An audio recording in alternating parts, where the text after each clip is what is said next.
Labdien visiem, labdien piekdienām.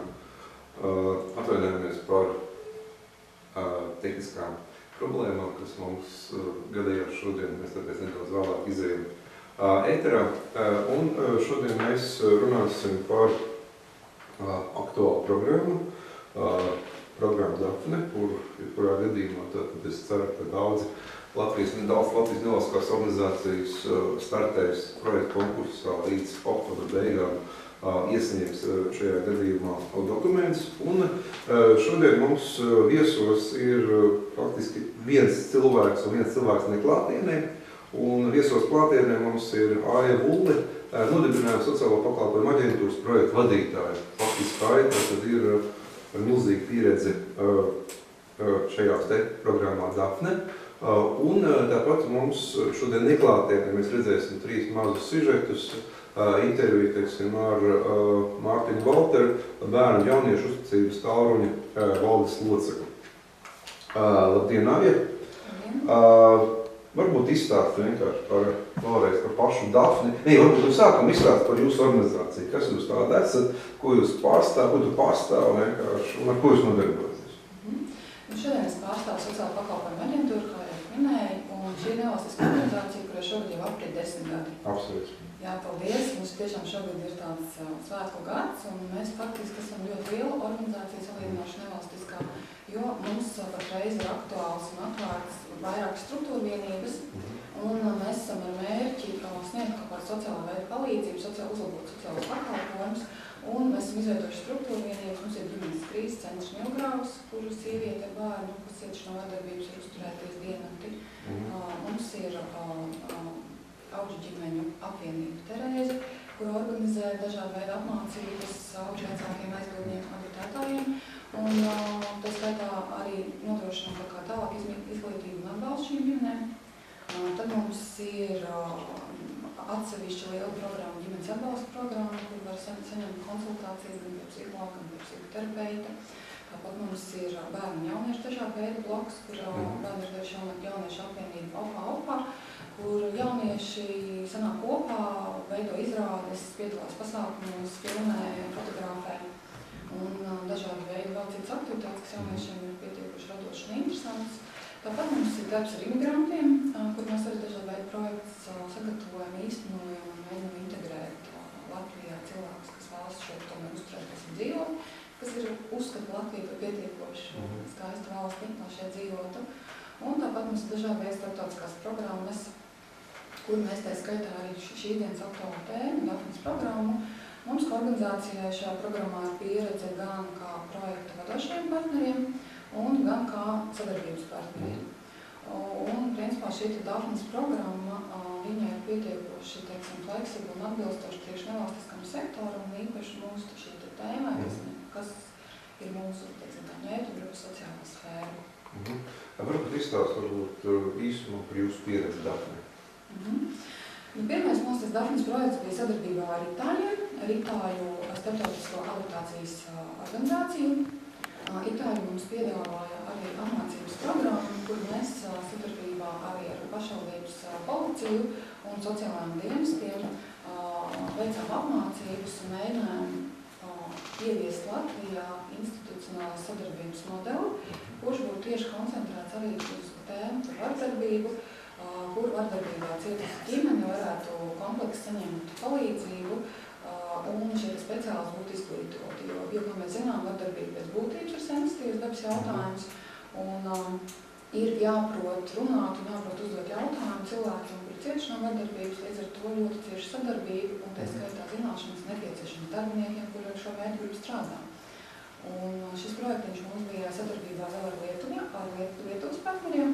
Mēs bijām kā vadošie un apmācības saņēma gan Lietuvā, gan Latvijā speciālisti un Itāļi mums bija kā sadarbības partneri, kur tieši nodrošināja šo te zināšanu bāzi un piedāvāja lektorus un apmācības programmu. Projekts mums īstenojās veiksmīgi, mēs viņu veiksmīgi īstenojām, veiksmīgi novaditējām, sasniedzām visus rezultātus, teiksim, tā mums projekts kā sekmīgi izdevās. Tāpat arī daļa no šīs programmas ir iekļauts mums patreizējās apmācības programmās, jau kā nepieminēja, mums vēl ir tāda struktūra vienība kā kā izglītības centrs, kas ir certificēts izglītības ministrijā. Mēs esam tiesīgi izstrādāt programmas, piedāvāt speciālistiem, izsniegt certificētu tā kā apliecību par apmācībām un visu veidu programmas, ko mēs aplūkstam, mēs arī iekļaujam savās apmācību programmā. Skaidrs.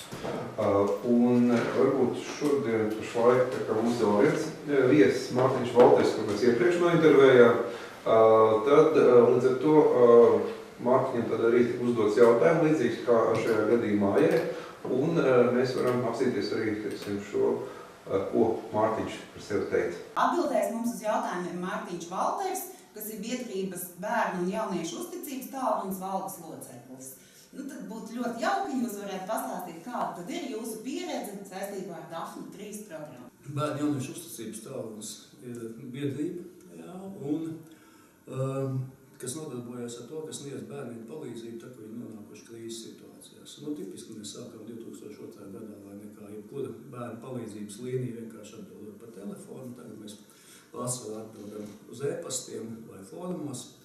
Jo Latvijai ir ļoti ideāla situācija. Mums ir arī valsts finansēts bērnu pusauģu tālrunis, kas tika izveidots pēc mūsu parauga pie Bērntiesību aizsardzības inspekcijas. Tāpēc mēs esam ļoti laimīgi, ka mēs varam arī nodarboties ar kaut ko citu. 2010. gadā Madridē Kostas Janopoulos, tas ir Grieķu organizācijas Bērnas mājas vadītājs, dibinātājs, pienāca man klāt un sacīja: Mārtiņ, vajadzētu uztaisīt starptautisku projektu priekš Daphnes.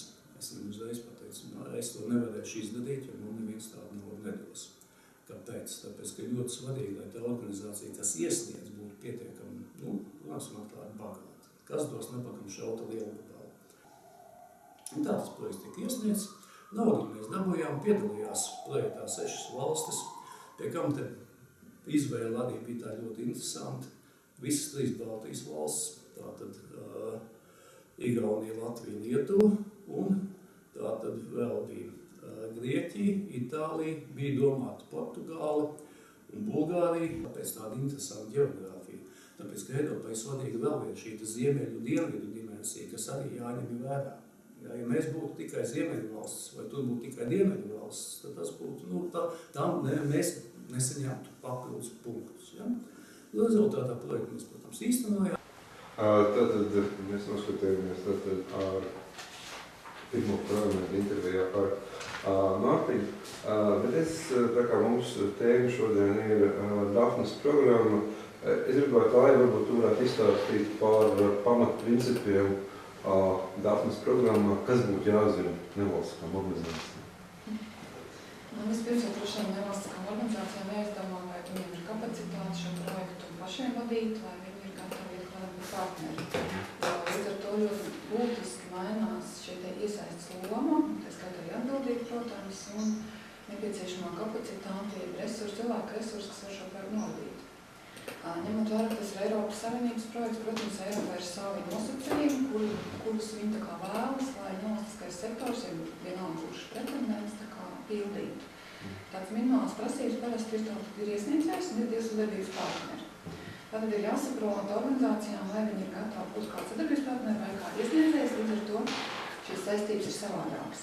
Ja mēs esam kā iesniedzējs šajā gadījumā, kā mēs esam arī bijuši Daphnes programmā kā iesniedzēji, tad ir jārēķinās, ka kapacitātes sagatavošanai jāiegūt daudz vairāk, un ir šajā elektroniskajā sistēmā, kas Eiropas komisijai ir izveidot, lai projekts iesniegt, un tas patiesībā arī atvieglo, nevaras jāsūta kastes uz Eiropas komisiju, bet vienkārši ielādēja pieteikumu veidot no interneta, aizpildot sadaļas un ielādējumu apkārt. Bet šīs sadaļas aizpildot daudz tādas būtiskas lietas, kas jāņem vērā, izvērtējot to, vai to es kā organizācija gatava, tā skaitā arī no finanšu resursu viedokļa būt kā iesniedzējs.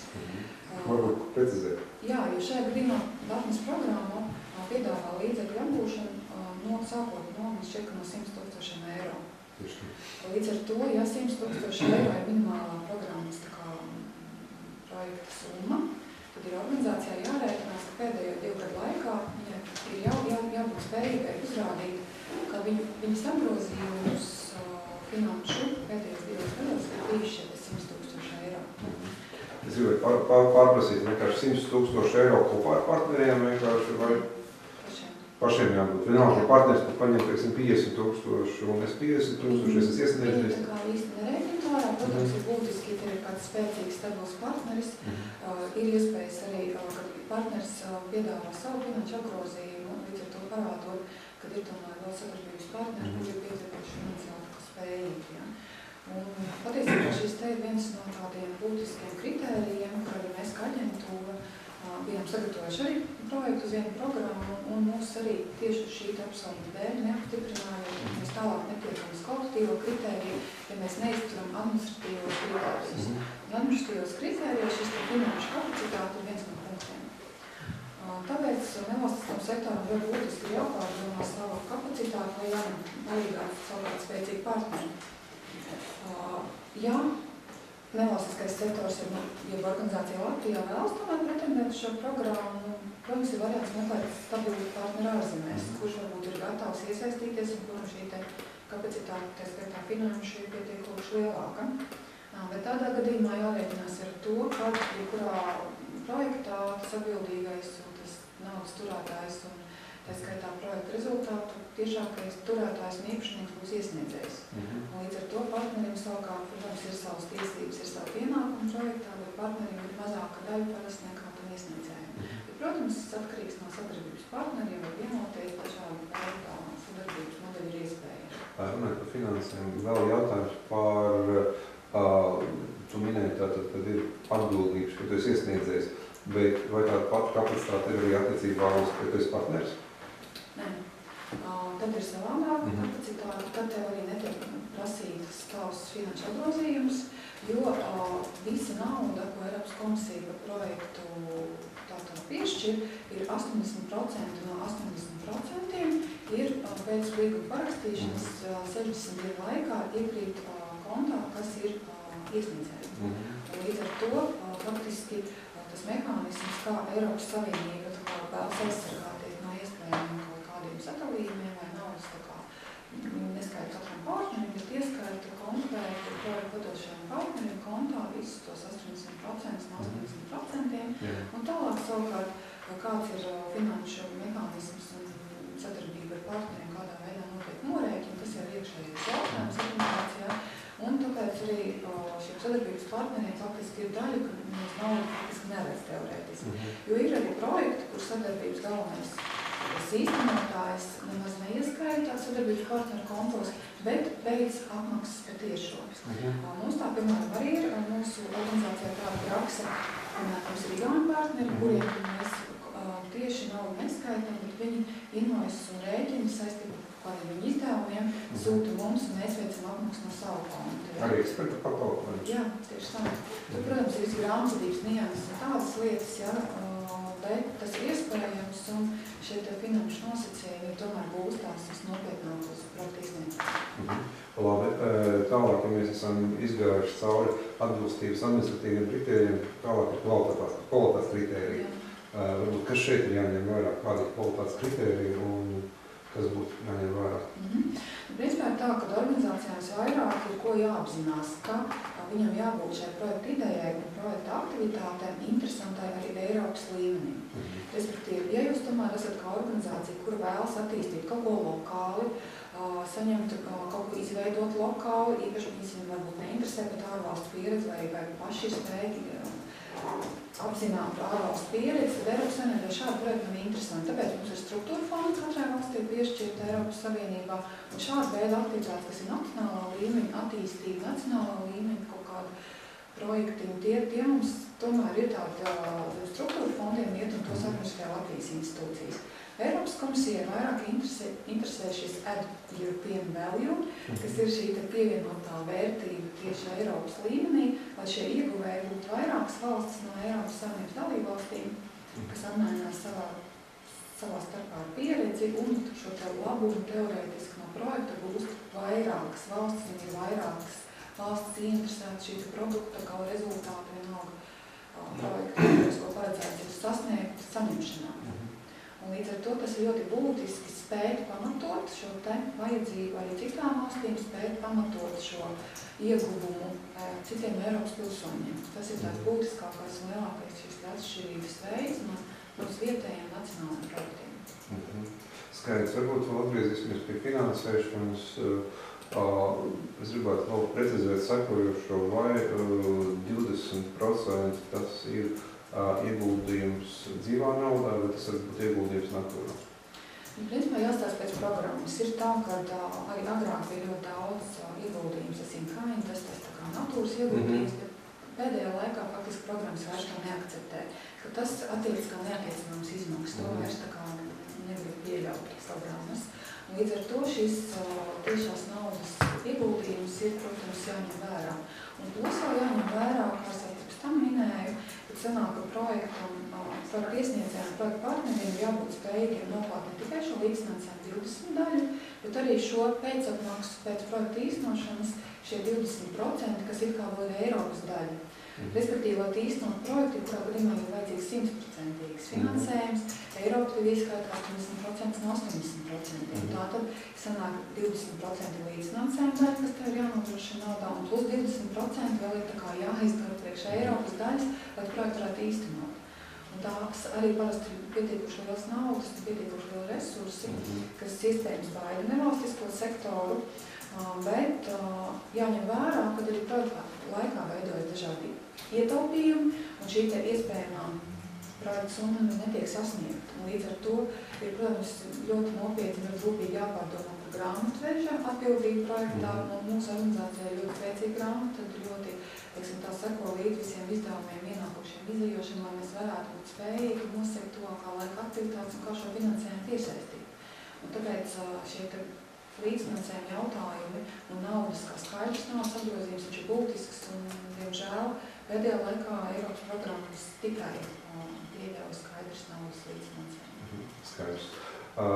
Vienīgais, ko mēs neizdarījām, mēs nepateicām, kādas prioritātes ir šogad, es varbūt viņas nolasīšu katram gadījumam, tas ir atbalsts vardarbības upuriem, ar tradicionālām kaitīgām vardarbības praksēm saistītas vardarbības apkarošanu, bērni kā cietušie vai vardarbības starp pieaugušiem tuviniekiem liecinieki, bērni, kas cietuši no ņirgāšanās skolā, darbs ar vardarbības veicējiem un cietušu aizsardzības pasākumu, vardarbības pret bērniem, jauniešiem un sievietēm novēršanu, īstenojot projekts, kas vērš uz izmaiņām attieksmē uz uzvedībā, informēšanas pasākumu, vardarbības pret sievietēm problēmas apzināšanai.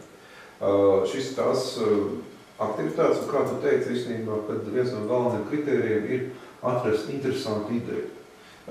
Bet pastāst vienkārši receptu, protams, lai šajā brīdī saprast, vai tā ideja interesanta vai nav interesanta, protams, ir jāzina līdz šim, kas ir realizēts vispār.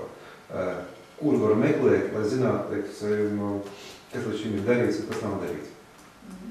Jā, mēs kā organizācija tieši šādu veidu projektā arī piedalījāmies. Tas arī tika saņēmis finansējumu no Daphnes programmas, jo ir Daphnes programmai līdz 2005. Gadam bija pieejams tāds Daphnes toolkits, kur varēja meklēt informāciju par to, kādas organizācijas un kādas valstis ir saņēmušas atbalstu no Daphnes programmas. Bet kopš 2005. Gada šī informācija faktiski nav pieejama, un mēs kā sadarbības partneri piedalījāmies vienu projektu īstenošanā, kurš izveidoja datu bāzi un izveidoja tādu tā kā programmu apkopojumu no visām Eiropas Savienības dalībvalstīm vispār, kas ir piedalījušās Daphnes programmā un saņēmuši atbalstu. Un tā unikalitāte šeit Daphnes atbalstītajai projektam ir tāda, ka atšķirībā no tā Daphnes toolkita, kad šajā programmā būs arī kā nosacījums, ka būs jābūt pieejamiem rezultātiem. Respektīvi, ja Daphnes programmas ietvaros ir izstrādāt kāds rokas grāmatas vai kādi bukleti elektroniskie vai kāds apmācības programmas, viņam būtu jābūt pieejamām arī citām valstīm, citiem dalībniekiem, kur projektā nav piedalījušies, bet vienkopus viņu meklēt. Bet reiz, protams, līdz galam šī programma ir datu bāze vēl nestrādā, jo tur ir ļoti būtiski arī par autortiesībām jautājumu, kas vēl nav atrisināt un ko projektu laikā nevarēja atrisināt. Tāpat arī par ilgtspējas jautājumiem, jo, kā zinām, šāda veida informācijas sistēma ir jāuztur, tā skaitā jānodrošina licences, datu drošība un vispārējais. Līdz ar to vēl ir notiek diskusijas ar Eiropas komisiju, kurš par to maksās un kādā veidā notiek. Bet katrā gadījumā Daphnes mājaslapā, respektīvi Eiropas komisijas mājaslapā, kur atrodas informācija par Daphni, tur arī ir neliela sadaļa, ka jāprot meklēt, kādā veidā ir atrast potenciālos vai sadarbības partneris, jūs vēlaties kaut kādu līdzīgas idejas paskatīties, ir pieejami, tu izejot no projekta tēmām, var iziet arī sadarbības partneriem. Tā kā respektīvi vienkārši jāiegūt nedaudz vairāk laiks, lai atrastu un uzrunātu kādu iespējamo potenciālo partneri. Un, protams, piedāvājot un noformulējot, ja iesaņot šo te tēmu tā, lai potenciāli arī kādam ne-Latvijas partneriem tas būtu interesanti. Tas nozīmē to, ka, ja mums ir kaut kāda ideja, tad mēs varam šajā brīdī dziļi parakņāties Daphnes programmā un paši izvietot savu ideju un viņu kādā veidā analizēt. Ja? Es pareizi to saprotu? Nē, īsti. Jā, sanāk tā, ka jūs paši uztaisat ideju un Daphnes šajā te mājaslapā jūs varat sameklēt, ja pameklēt, paskatīties kādu līdzvērtību. Kas līdz šim ir bijis, jā? Jā, tieši tā. Kas līdz šim ir bijis. Uzrunāt viņus ar interesi vai piedāvājumu, kas ir tā kā no jūsu puses, jūsu ideja. Jā. Bet, jāņem vērā, ka tas jādara, protams, ir laicīgi, jo arī tie dokumentācija pietiekoši apjomīgi un nopietni, lai visi savākt un salādāt sistēmā. Un kā zināms, ka to mēs atstājam uz pēdējo brīdi sistēmu uzkrās, un tā vienkārši informācija tehnoloģijas, un tur mēs neko nevaram darīt, jo kā tomēr visi līdz pēdējiem brīdim mēģina savus projektus ielikt sistēmā. Ja? Tā kā ir tādas lietas, kas ir, protams, viennozīmīgi jādara laicīgi, un jebkurā gadījumā informācija faktiski ir atrodama, tikai jāmeklē. Skaidrs.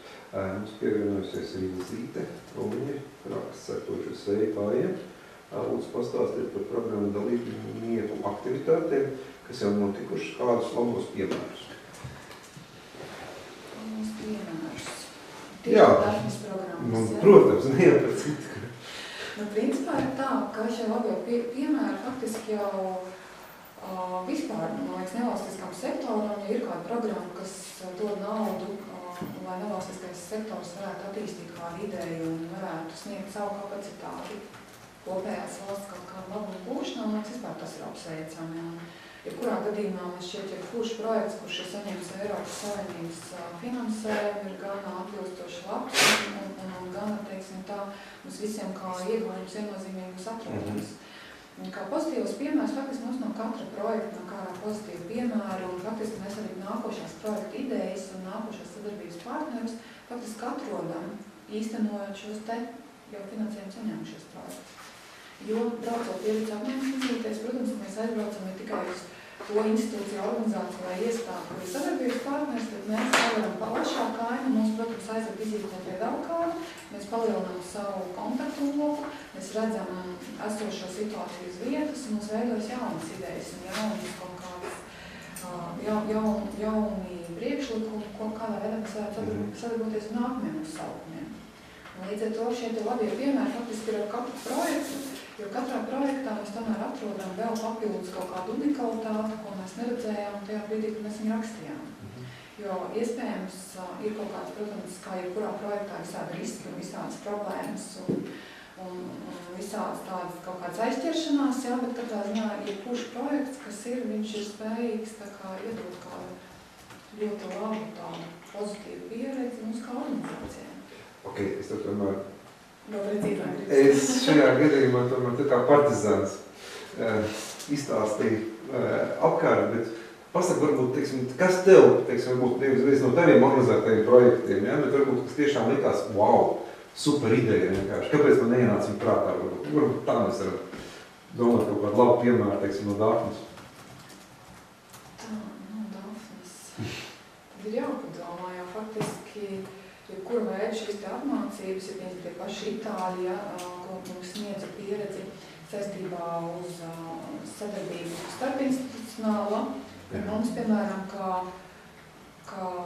Latvijas valstī likumdošana pilnīgi brīžiem šķiet tāda atžgārna, jo, piemēram, tajā pašā laikā, kad mēs runājam par vardarbību, mums, piemēram, uz ekspertīzi nosūta, lai tu konstatētu faktu, ka cilvēks ir cietis vardarbībā, faktiski paiet plus mīnus mēnesis. Piemēram, tiem pašiem Itāļiem viņiem tas notiek ļoti strauji, jo viņi vērš tā kā uzmanību, ka šīs te vardarbības sekas cilvēkam faktiski pazūd 10 dienu laikā. Un ja jūs neesat spējīgi 10 dienu laikā konstatēt ar ekspertīzi, ka cilvēks ir cietis vardarbībā vai nav, tad jūsu aizsūtīšana pēc mēneša ir pilnīgi liekas process. Un Daudzas lietas, kurām ir šeit sensitīvā būtība, sensitīvie dati, ir nepieciešams organizēt ļoti ātri. Tāpat arī tikko vienā citā, tas gan nav Daphnes projekts, bet mums viens cits Eiropas komisijas krimināltiesību programma projekts, kur arī ir tēma par vardarbību, kur, piemēram, viņiem vispār ir pat iespēja saņemt smagos vardarbības gadījumos pat tiesas lēmumu 72 stundu laikā. Mūsu situācijā 72 stundu laikā, labākajā gadījumā, mēs tā kā kaut kādu papīrus, tieši tā savākam, ja? Viņi jau faktiski smagos gadījumos jau pat var nav dabūt aiz restēm 72 stundu laikā. Kad tas mums pat liekas tāds, wow, jā. Līdz ar to tas mums ar katru projektu, ar katru kaut kādu pieredzi liek tomēr aizdomāties, liek tā kā atrast šos te trūkumus, šos te nepieciešamos aizpildīšanas sailes, jā, lai mēs tomēr veidotos pēc iespējas labāk. Skaidrs. Es domāju, ka mums tagad vajadzētu vēl uzskatīties arī ko par Daphni, par savu esošo pieredzi, tātad saka Mārtiņš Valters, un uz to tad mēs arī palūksim otro video sižetu ar Mārtiņu Valteru. Ko jūs ieteikt tām Latvijas nevalstiskajām organizācijām, kurām nav tādas pieredzes kā jums ir, bet kuri tomēr šobrīd apsver šo ideju un iesniegt projektus? Pirmkārt, jāapzinās, ka Daphne tas ir tieši NVO, tā ir augstākā pilotāža. Tad jāapgūst ir pieredze vienkāršākos projektos, vienkāršākās programmās. Varbūt mūs nav jāsteidzās uzreiz pašiem startēt kā iesniedzējiem, bet mēģināt kļūt par partneri kādā šādā projektā, lai vienkārši apgūtu šo pieredzi. Ja? Protams, ka pirmā lieta, kas ir kurā projektā, jābūt labai idejai. Nākošā lietiņa tātad arī tas pats, kas ir kurā projektā, tātad viņai jābūt labi saplānotai. Labi saplānots, kas ir pareizās lietas, kas ir jāizdara, lai sasniegtu mērķus, un šitai tātad uzsveriņš uz labiem pareizās lietas. Trešais tātad, jābūt labi saplānotais, kā šīs pareizās lietas pareizi izdarīt, un te atkal uzsvers uz labiem pareizi izdarīt. Tās ir vienas medaļas divas puses, un ja mēs kļūdamies vienā vai otrā, tad mēs katrā ziņā savu projektu vienkārši elementāri izgāzīsim. Ja? Tā. Tas, kas ir ārkārtīgi svarīgi, ir tas, ka jābūt labiem un uzticamiem sadarbības partneriem. Visai tai komandai jābūt savstarpēji pazīstamai, labai, uzticamai cilvēki, kas viens otru vairāk vai mazāk pazīst. Ja? Tas nozīmē to, ka partneri jāsāk meklēt savlaicīgi, viņus nevar paķert pēdējā brīdī. Man tagad ienāca prātā, es gribu taisīt Daphnei, man vajag kaut kādu partneri. Es tur pa internetu žiglu klausties uz ēnu, negribat piedalīties, jā, mēs gribam pēc tam, kas būs. Ja? Jo jātiecinās ar to, ka projekts jau nebeigās tādā brīdī, kad tu dabū naudu, tādā brīdī projekts tikai sākās, un tad viss tā nopietnās lietas arī risinās. Ja? Teiksim, mēs šī ziņā bijām ļoti ideālā situācijā. Būtībā mēs visi projektu partneri citu pazīstam, jo mēs satiekamies vismaz reizi gadā. Pārgados satiekamies starptautiskās konferencēs, nepārgados Eiropas konferencēs. Ja? Mēs vienkārši esam personiski pazīstami, mēs jau esam zināmā sadraudzējušies. Ja? Protams, ka tad arī organizācijām ir daudz vienkāršāk darboties. Ja? Nākošā lietiņa, kas jāskatās, ir jābūt aptuveni līdzvērtīgam darbu un budžeta apjomam katram partnerim. Ja? Aptuveni līdzvērtīgs. Protams, ka vadošam partnerim vai iesniedzējiem šis budžets un darba apjoms būs lielāks, jo visticamākais, ka viņš būs tas, kas visu liks kopā, vai ne visu koordinēs, vai ne gatavos tos materiālus finalizēs un tā tālāk. Ja? Tas nebūtu greņķis, bet tas momentiņš, ka tiem plāniem arī ir jābūt pietiekam nopietnam darba apjomam, viņiem jābūt līdzvērtīgiem finanšu līdzekļiem, jo bez naudas nekas nevar izdarīt. Visu var izdarīt tad, ja ir nauda, saprašana, pieredze. Ja? Ja kaut kas no tā trūkst, tad neko nevar izdarīt. Tātad līdz ar to vēl viens ļoti svarīgs momentiņš ir tam, kurš iesniedz projektu. Jābūt projekta apjomam līdzvērtīgai grāmatvediskai bilancei, respektīvi jābūt pietiekami bagātai. Partneru skaits minimālais ir 3, bet parasti tomēr, lai iegūtu papildus punktiņus, to partneru skaitu vajag daudz lielāku, ja? Līdz ar to tas budžeta apjoms vienkārši var pasniegt projektu budžeta apjoms var pārsniegt šo te iesniedzēju budžeta apjomu, un līdz ar to radīsies liels problēmas. Ja? Vienkārši, kurš dos nabagam šo lielu. Ja? Tā, ārkārtīgi svarīga lieta pieredzējis projektu vadītājs. Ja? CV jābūt labam. Ja? Projektu vadītājs ir veiksmīgi piedalījies, pats veiksmīgi vadījis projektus vai ne, ar vairāk vai mazāk līdzvērtīgu budžeta apjomu. Ja? Vēl viena lietiņa, tas jau tagad ir jārēķinās ar to, ka es īstenībā pasniedzu arī projektu vadīšanu vairākās augstskolās un arī mācību centros. Un viena lieta, ko es vienmēr saviem studentiem, klausītājiem saku, neķeries pirms pie projekta, pirms tu nezini, kā tu viņu piebeigsi, kā tu nobeigsi. Nobeigums, tas ir vissvarīgākais. Nobeigums, lai varētu labi atskaitīties, gan finansiāli, gan šie tekstuālās atskaites, ja, ir ārkārtīgi svarīga lieta, kas jāievēro arī brīdī, kad jau projekts realizē.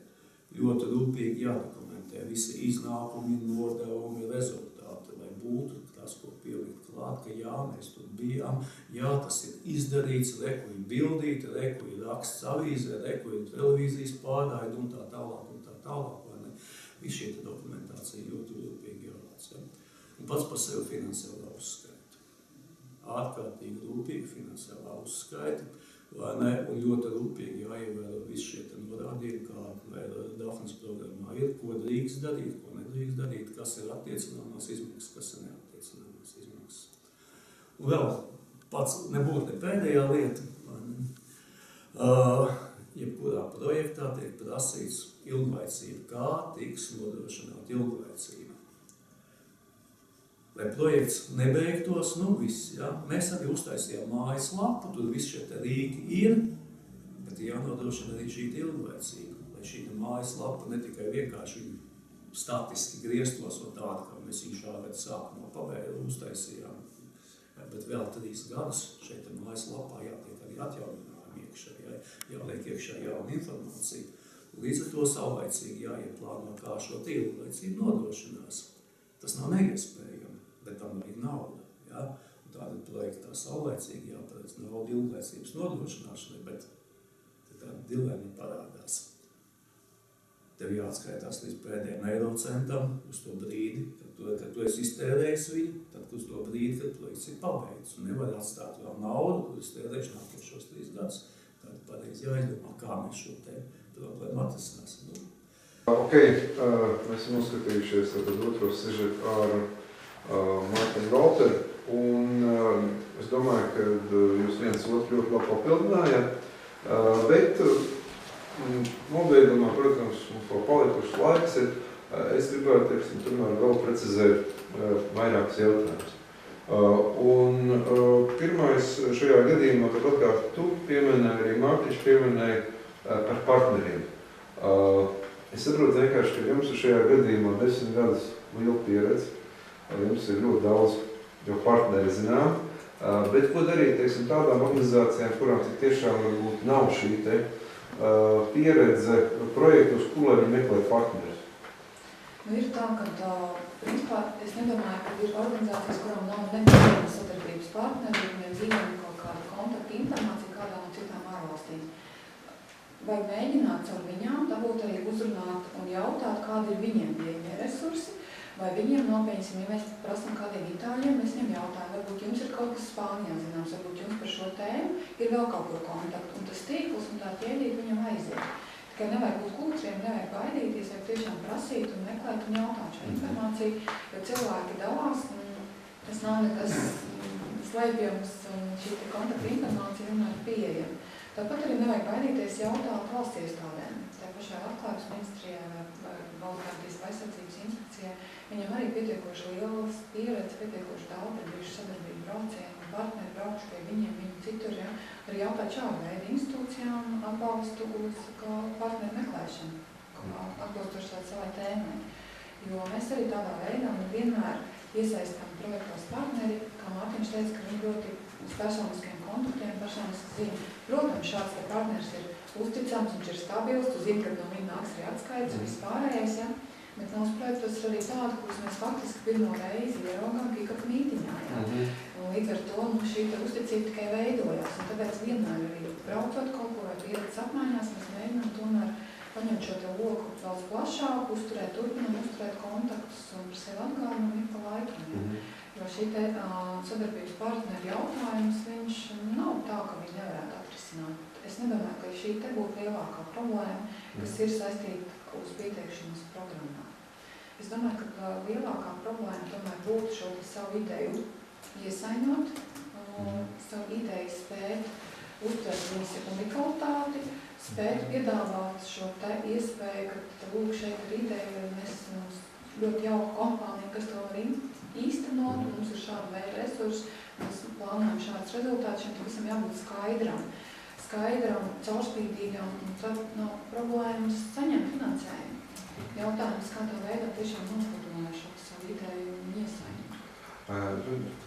Pat pieminēt idejas noformēšanu, es domāju, ka ļoti daudzām nevalstiskām organizācijām pieredze Latvijā gatavojot projektu SIFām, Norvēģijas finanšu instrumentam, kā tu varētu salīdzināt, teiksim, projektu sagatavošanas fāzi, teiksim, Daphne ar to, ko mēs darām šeit uz vietas Latvijā attiecībā par SIF projektiem, Norvēģijas finanšu instrumentu projektiem. Pirmkārt, atšķirās, protams, iesniegšanas valoda. Jā. Jābūt spējīgam tomēr to savu domu noformulēt arī kādā no citām Eiropas valodām, jeb jādod kvalificētam tulkam, kas ir spējīgs tavas sfēras tēmu iztulkot atbilstoši vajadzīgai valodai. Visvairāk, man liekas, tā būtība vispār projektu sagatavošanā, projektu patīšanā visur vienādi, neatkarīgi tur raksta Norvēģiem, šveiciešiem vai Eiropas komisijai.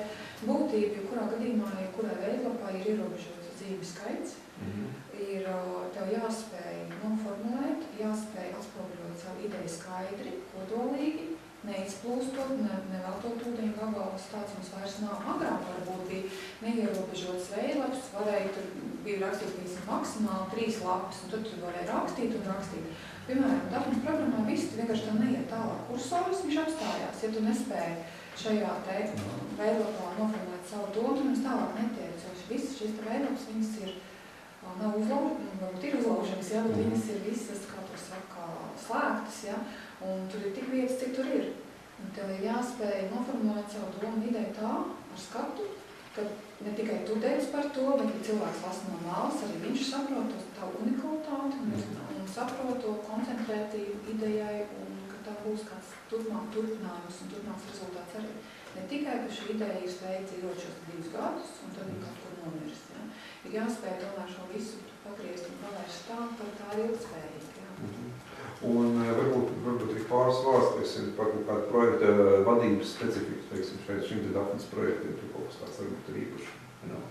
Es neizceltu atsevišķi Daphnes projektu. Vispār, teiksim, Eiropas projekts, jā. Es tā kā dalīju nacionālos un Eiropas projektus.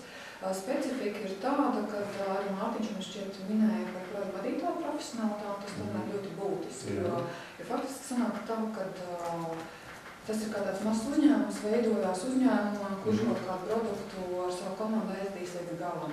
Un neapšaubām ne tikai projektu vadītājiem liela loma, bet arī visai projektu komandai ļoti nozīmīga loma projektā.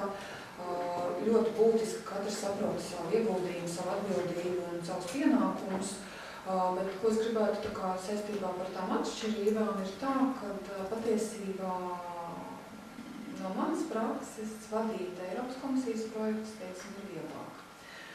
Lai gan tas izskatās varbūt kaut kā jocīgi, jo, piemēram, mums pārstrāja plus-mínus līdz 11 partneriem, tomēr no katram partneri jākomunicē, jāsavāc dati, jāsavāc atskaites, jāsavāc informācija,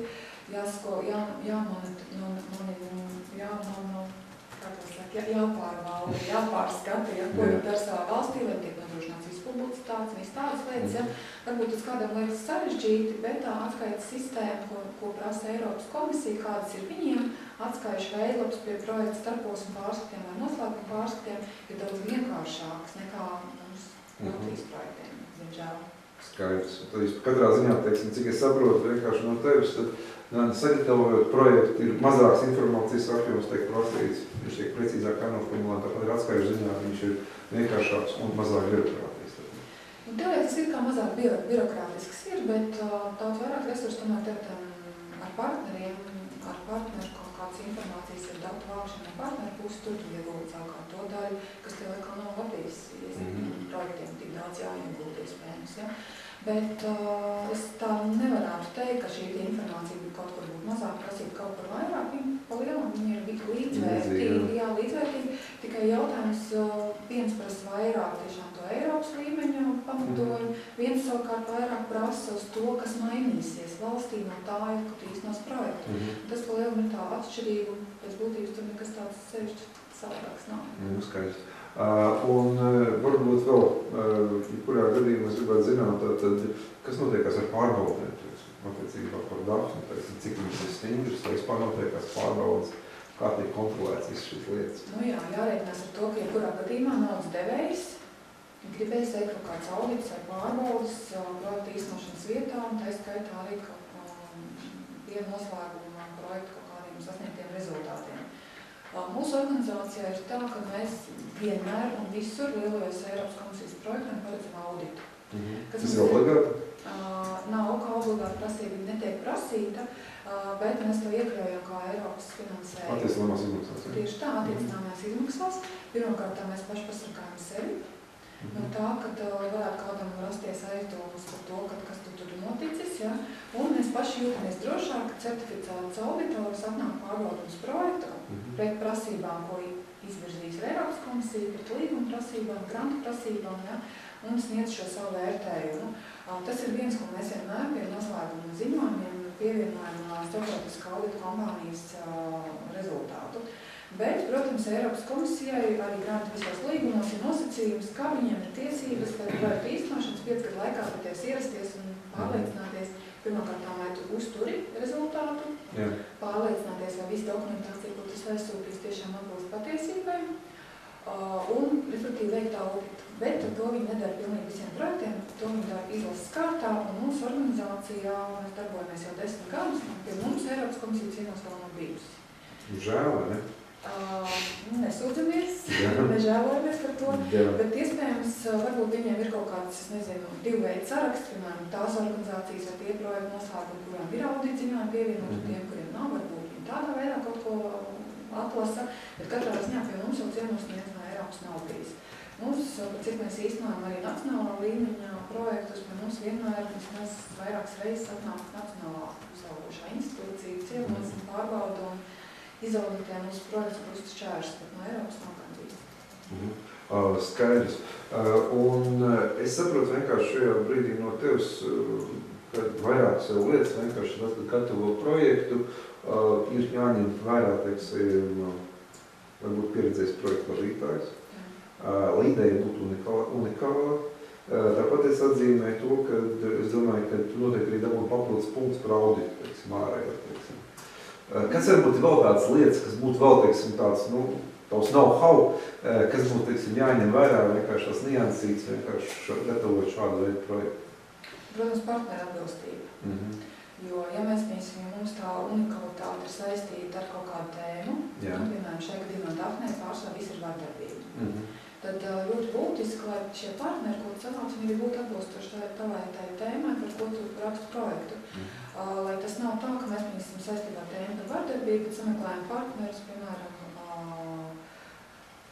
citās valstīs, kaut kādas, piemēram, nezinu, kas saistīta ar transportu vai saistīta ar veciem ļaudīm. Protams, tu vari pievilkt arī klāt, ka pie vecu ļaužu tēmai mēs varētu pievilkt vardarbību. Jā, tieši tā, un tieši tā atbilstība, kas ir tev partneriem.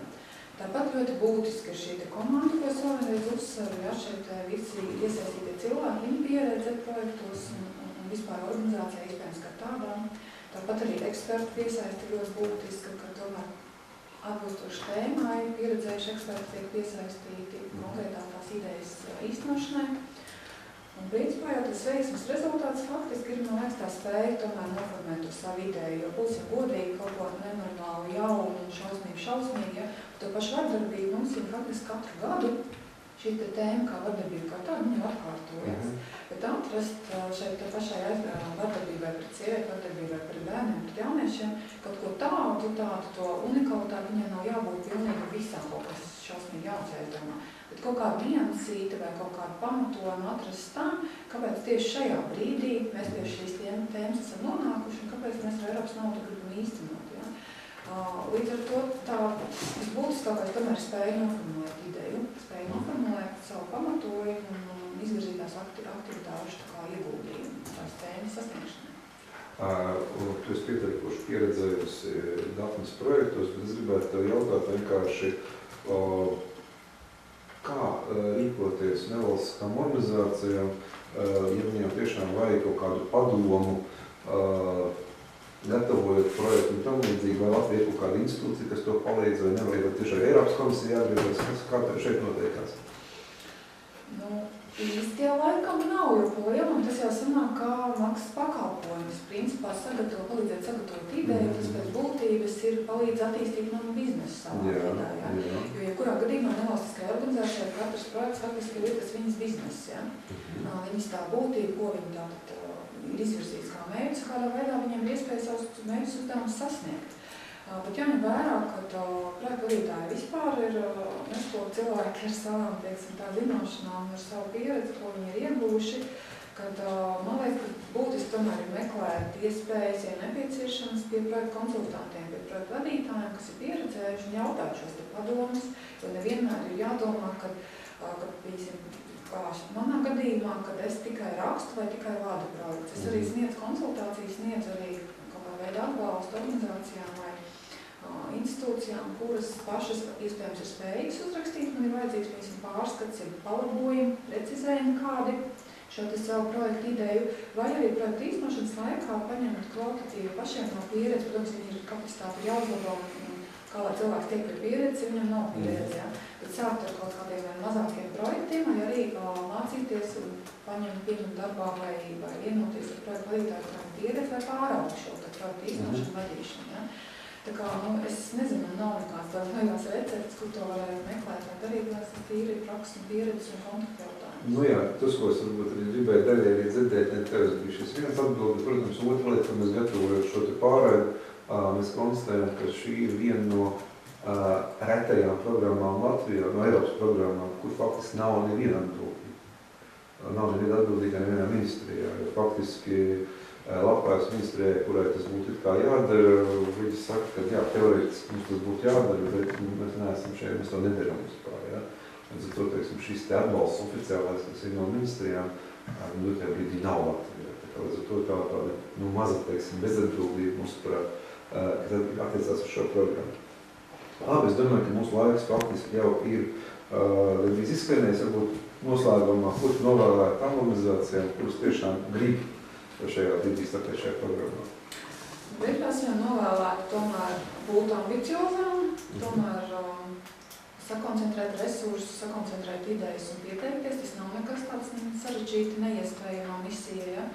Bet izvērtēt tomēr ļoti būtiski izvērtēt savus resursus. Un, ja šie resursi ir, teiksim, tā vēl netik pietiekoši, lai paši startētu, tad tiešām meklēt organizācijas un partneris, kur būtu par partneriem, lai šo pieredzi gūtu. Respektīvi, es tomēr aicinātu pieteikties, mēģināt un darboties. Mūsu organizācija arī ir atvērta dažādiem sadarbības veidiem, dažādām sadarbības formām. Tā kā nebaidīties un tomēr mēģināt koncentrēt savas idejas un pieteikt tās Eiropai. Ok, paldies visiem, paldies, visu labu!